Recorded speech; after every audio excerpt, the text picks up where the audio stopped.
Welcome to Season 3 of E-Commerce Fastlane, Episode 115. Welcome to E-Commerce Fastlane, the podcast show to help you build, launch, grow, and scale a wildly successful e-commerce company. Listen to real conversations with proven practical strategies and success stories. Learn how to generate more traffic, more sales, more profit, and customer lifetime value for your Shopify store.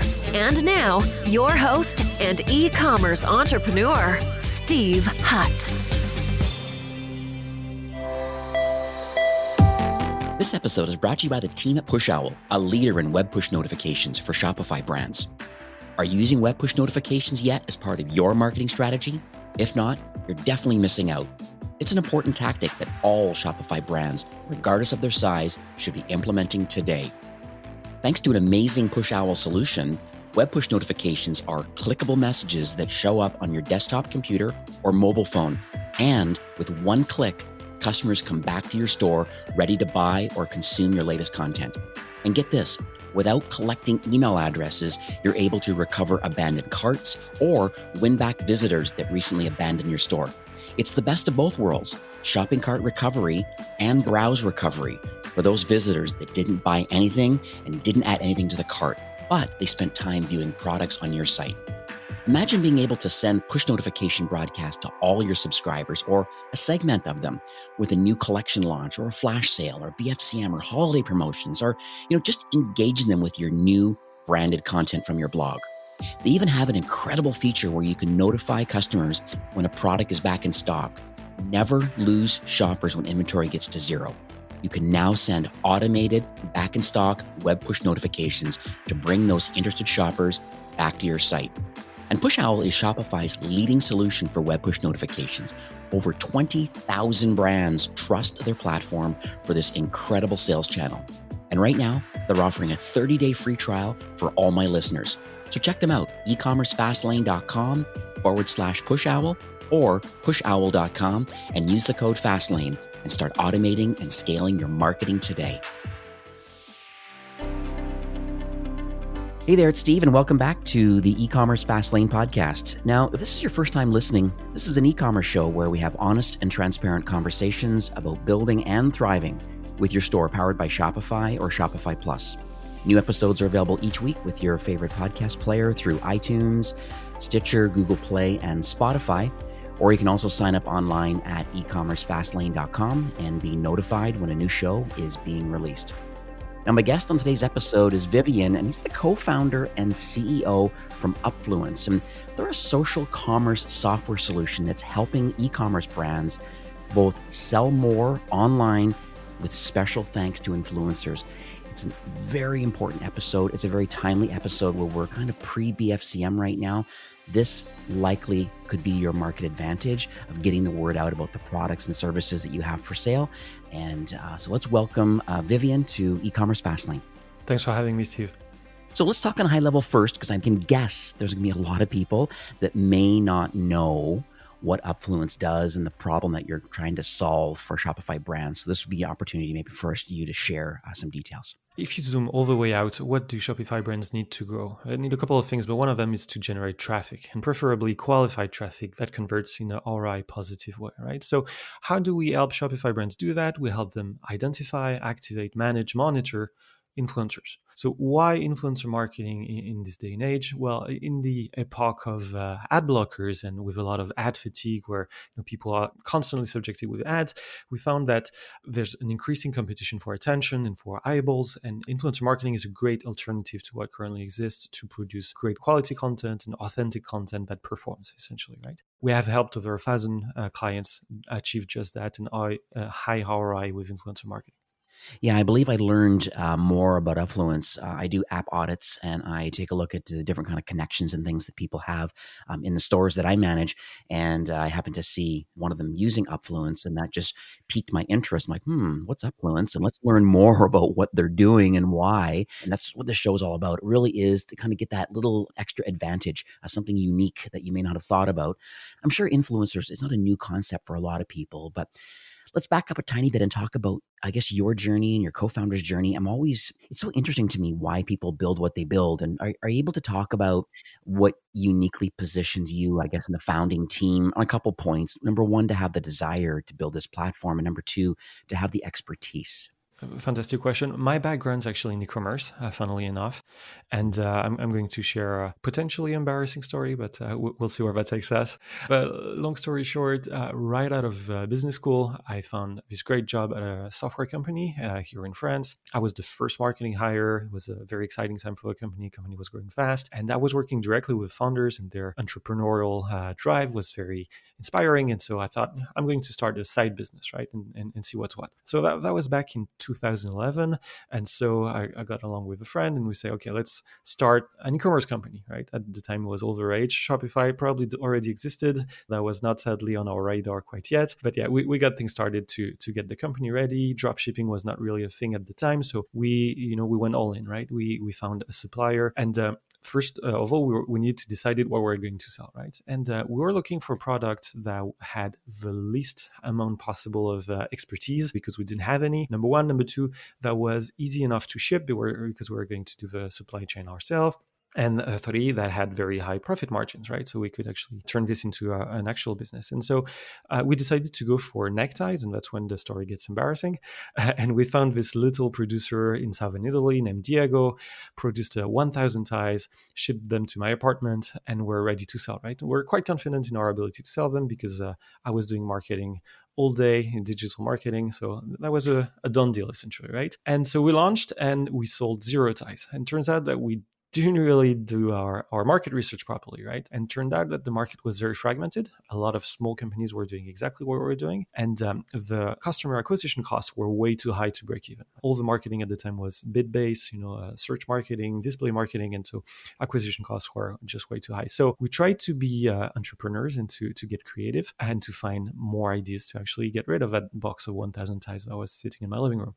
Most of these initiatives failed quite spectacularly, to be honest, but one of them really worked. Is that we started to reach out to bloggers to essentially beg them to write a review. We would ship them a product, would follow up 1,000 times. They would eventually write that review. The review would generate traffic. The traffic would turn into clients. Clients would become repeat clients, right? So long story short, that's how we got rid of our massive box of ties. And we learned a couple of things. Number one, that influencer marketing does work and is great, and it can benefit a lot of different consumer companies, number one. But number two, it's a pain in the neck, right? It's extremely time consuming if you do it manually. On top of which, it's very, number three, opaque, in a sense that you have access to some metrics, the number of followers, number of engagement, and things of that nature, but it's very hard to take this and to make very informed decision based on that, data-driven decisions based on that. So that's sort of when we had a couple of eureka moments, right? Eureka moment number one, never again will I sell tie online. Number two, we should create a technology company that does that, right? So we can scale influencer marketing for people. And that's how Upfluence got started. Well, I love the idea of just being resilient and thinking, okay, wait a second, it's not working well. So what sort of things can I do? And decided to reach out to bloggers. I think the whole product seeding is a very interesting topic that I've chatted about in the past. And it brings up this thing called law of reciprocity. And basically what that means is that, you're doing something without the thought of getting anything in return. And I think, I know you said, hey, I begged some bloggers to kind of write some reviews to help with some inbound links. And then they have influence, or they have a larger pool of readers that could see these neckties as a value. But I think getting the product in their hands, seeing the quality of the product, this is custom made by a guy, this is like interesting artisan type quality product. And then with this law of reciprocity, now it almost felt like, well, they gave me the product for free. The least I'm going to do now, just to give back and to be the great equalizer, is to write a review or a blog post and share it through their social channels. And then, the rest is history. You got rid of the stock, but then you learned a great lesson. 100% couldn't agree more. On top of which, by definition, it will create a content that's very authentic and very genuine and very engaging as a result, right? We're in an age where we see so much content that's disgenuine, that, people talk about a product they never even used. In that scenario, that's a great way to stand out of the crowd and have proper content. I think people are getting very wise of it now. Even my wife has like kind of unfollowed people on Instagram because she knows that every second post really is disingenuous. It's just really trying to flog product. She knows now through me that they're just being paid thousands of dollars to come do a post, and sometimes tens of thousands of dollars. And so it's not really the way that I believe influencer marketing should be done. And I think people are learning more, and that's what your platform does. That's great, because we do obviously a lot of data science to understand what works and what doesn't. And we've come up with that metric that we call the saturation rate. And we define it by the number of sponsored posts out of the total number of posts that one influencer does. And what we've seen is that it correlates almost one-to-one with a decline of the engagement rate. So the more sponsored content an influencer publishes, the less is going to engage its audience, right? So that echoes 100% to your point. The interesting thing is that it's actually okay to do a little sponsored content. I think the sweet spot was one post every 12 or something along these lines. That didn't hurt your engagement rate. And some influencers actually do a great job at having sponsored posts that overperform as opposed to the rest of their organic content. So it can work very well for brands, but it has to be done in a way that's subtle, in a way that's occasional, but not too frequent. Obviously, influencer marketing's been around for quite a while now. And so what do you believe has changed over the recent past? I'm sure there's lots of people listening today, Shopify brands, they've attempted it. I guess they failed at maybe influencer marketing. And so what's possible today, and how do you believe that people can actually make it work for them?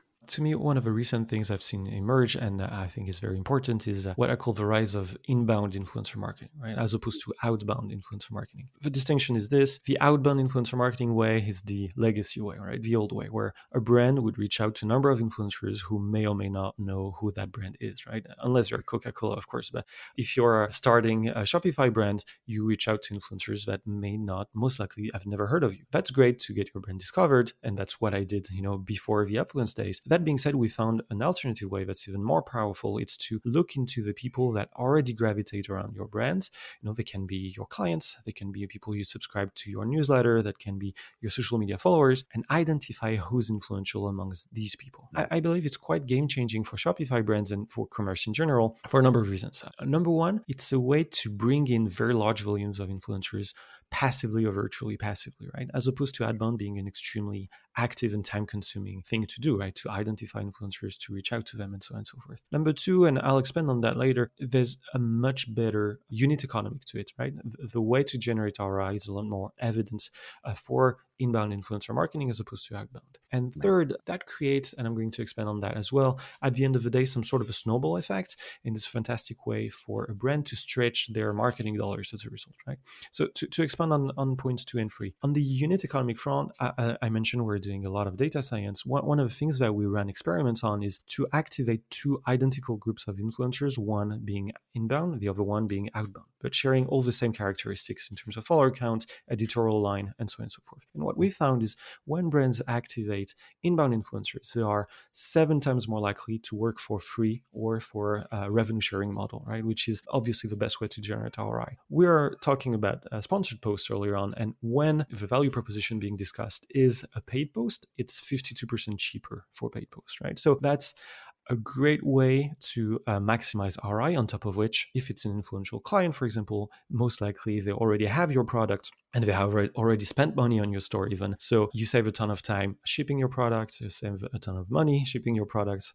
And of course, you can make more informed decision as if you want to pay that influencer, how much money you want to pay them based on the amount of money they've already given you. Regarding the snowball effect, when I say stretching your marketing dollars, e-commerce brands, and that's especially true on Shopify, they invest a lot in marketing, right? To get new customers, to get new email subscribers, to get new social media followers, and so on and so forth. And it's expensive, it's hard, it's competitive.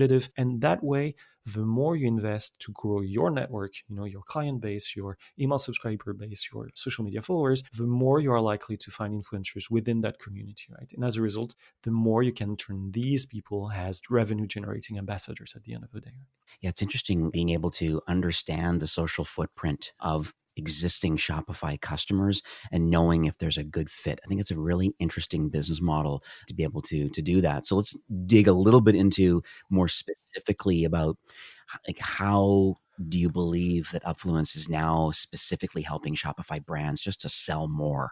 Historically, it's been hard for the industry, for the influencer marketing industry, to really tie campaigns with ROI, right? That's something that we've all struggled with. And the way we've had a lot of success is by offering brands a chance to run affiliate marketing campaigns with influencers, right? On your show, you talk a lot about affiliate marketing for good reason. It's a great way. It's very scalable. And we found a way to marry that with influencers in a very interesting way. A successful affiliate marketing campaign with influencers would look something like this, right? Number one, influencer discovery and activation. Number two, product seating, which would allow you to do a very authentic and very credible content. Number three, offering a coupon code or track link generation, something along these lines. And number four, producing the content. Number five, the actual revenue sharing and the monitoring of the campaign.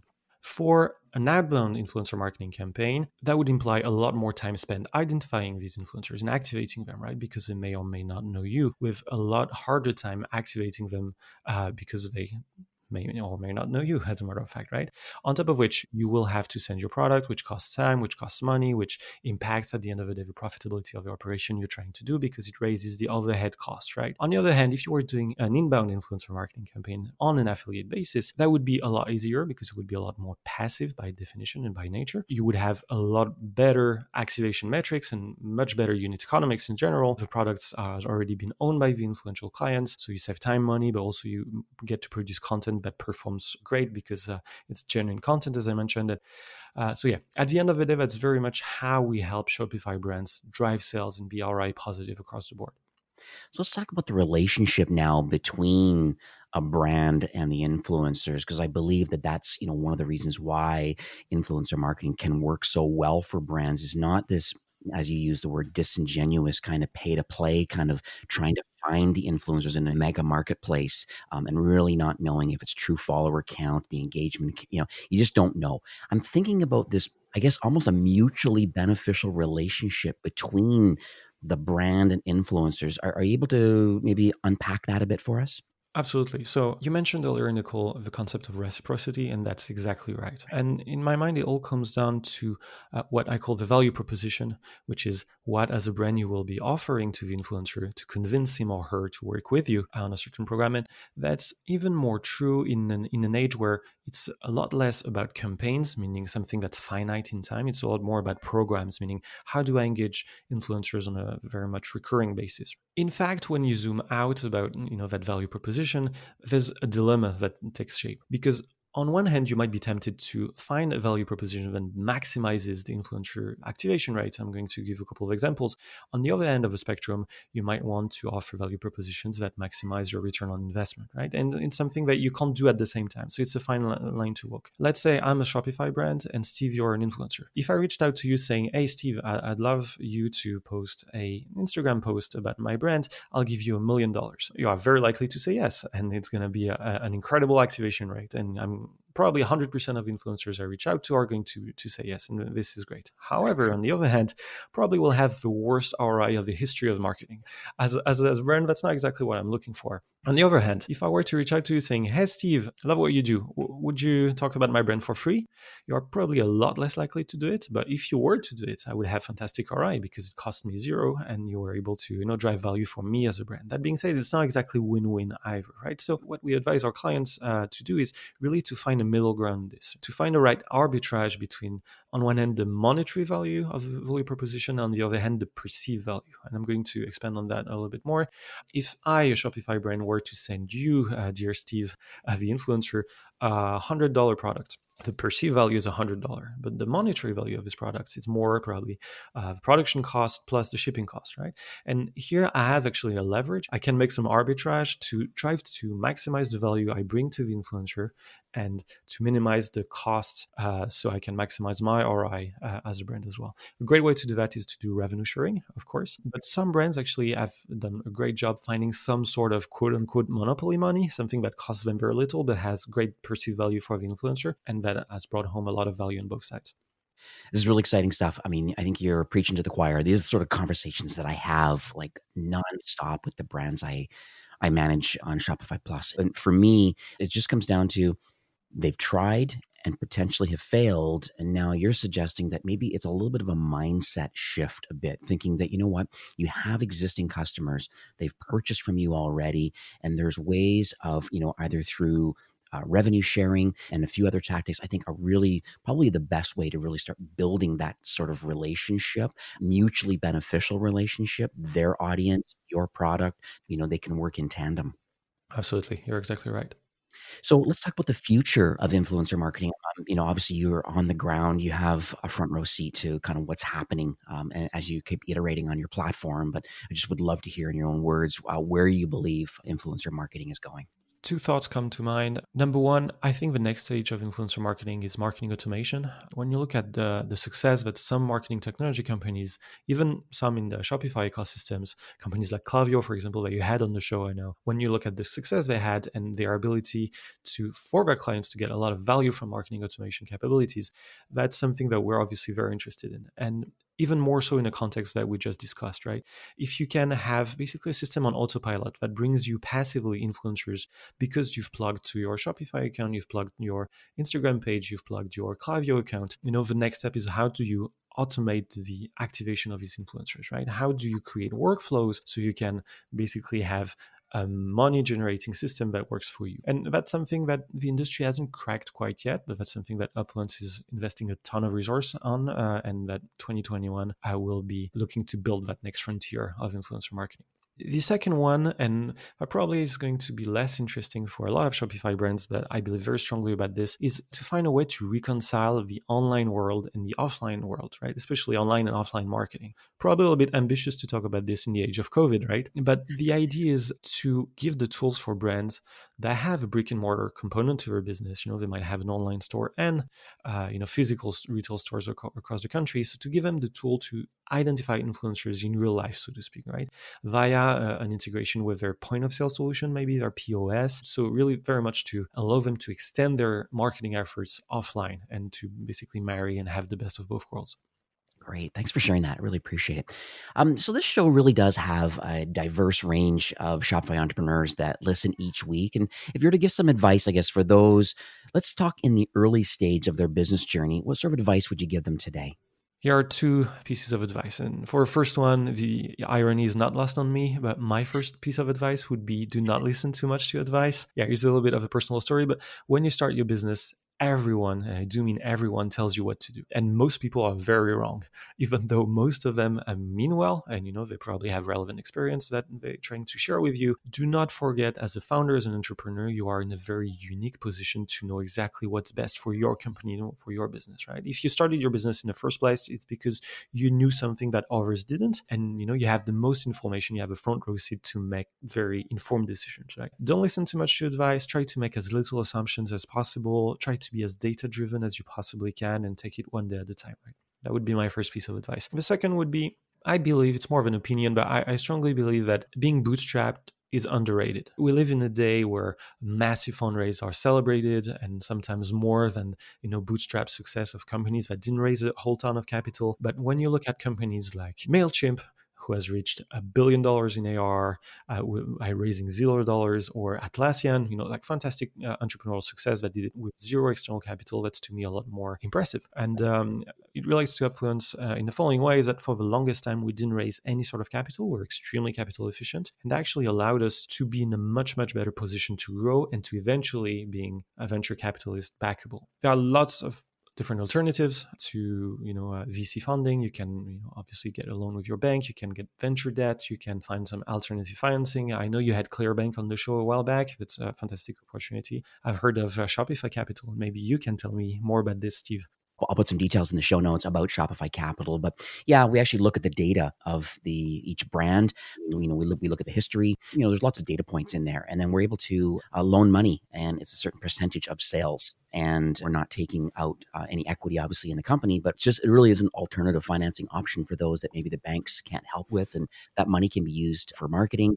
Can be used for product. I have many brands that have hundreds of thousands of dollars. I have one brand like $700,000 they got, and they've used that money to help fuel their BFCM product, bring it in so they have it available.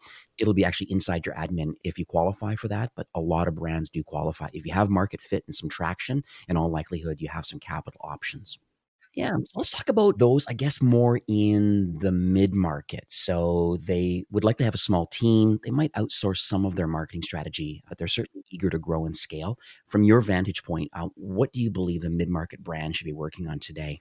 Before I get into that, just an element of context. Upfluence historically has been very strong in the SMB segment and the mid-market segment. I know some of my competition is very strong in the enterprise segment, not so much in the rest of the market. So that question feels right at home. And in my mind, mid-market companies have a couple of marketing challenges that are very unique to them. Either they are in a situation where, number one, they need to scale existing acquisition channels that work and work well. Two, they might have these handful of channels that work really well, but they know they will unavoidably hit a plateau at some point as they grow, and they need to diversify, and that's why they're looking to experiment with new channels. And sort of in both scenarios, they need really to be in a situation where they don't add too much overhead, don't add too much headcount to their company because they need to keep their overheads low. So it's very important to them to be integrated with the tools they already use, right? And tools like Shopify, like Klaviyo, like we already discussed, right? So these three things. To scale a channel, whatever they were doing manually at some point that worked and that might have brought them very far,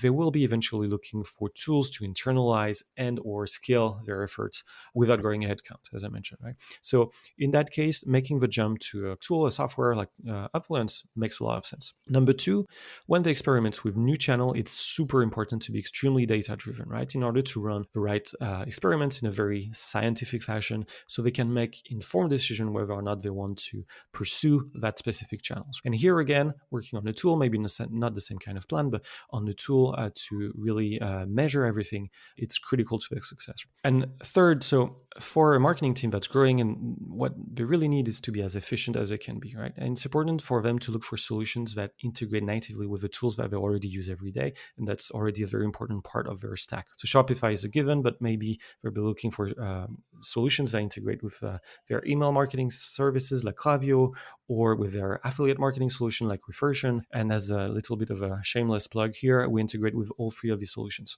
I think that's one of the advantages that I see on partnerships inside the Shopify ecosystem is non-competitive verticals and working with existing tech stack, because I do app audits, both the public apps, their private connections through their own private API keys. When I see all of these pieces that build out their success, a lot of times people are a little bit gun shy to want to be able to select a different solution or another solution if they feel that the solution that I'm recommending or one that they've found doesn't play nice with existing pieces of tech, because they're very well, in all likelihood, there's many people using Klaviyo as their marketing automation platform. Lots of people using Reversion too for affiliate marketing. Absolutely. So it's great to see that you've made that kind of almost long-term decision about, no, we're going to partner up and co-brand and webinars and like just content production. I think it's really smart to align yourself with others that are doing well inside the Shopify ecosystem.